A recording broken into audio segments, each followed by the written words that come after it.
Get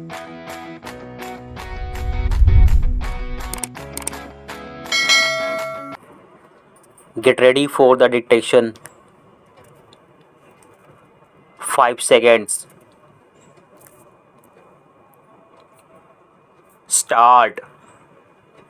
After an exhaustive speech that my honorable colleague, the finance minister, has made, I have very little to say.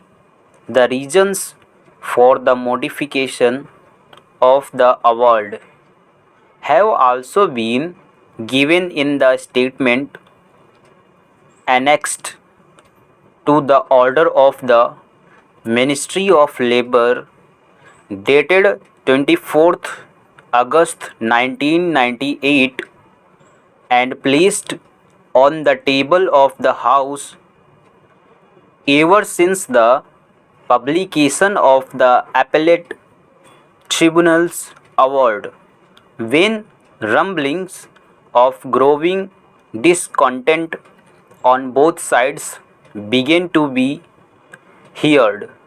I have been greatly concerned on two accounts. Firstly, I have been most anxious that the state of tension which has existed in the relationship between employers and employees in the banking field during the last 5 or 6 years should relax and give place to an enduring relationship based on goodwill and contentment.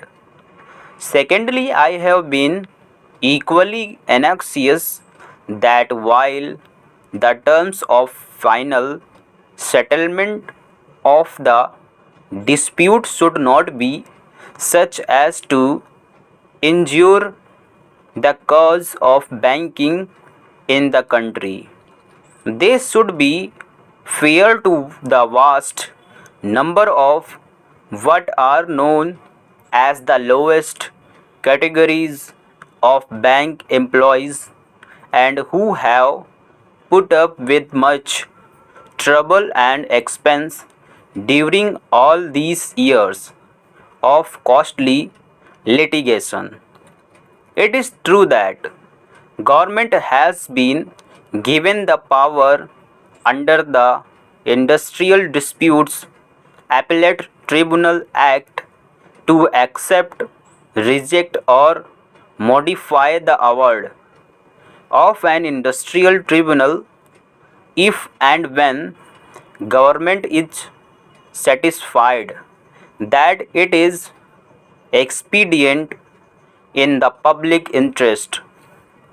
To do so, it cannot be disputed that the said powers should be exercised by government with due care and caution in exceptional circumstances and for very strong reasons of public interest, and that the modification of an award of an industrial tribunal by executive action is prima facie not desirable.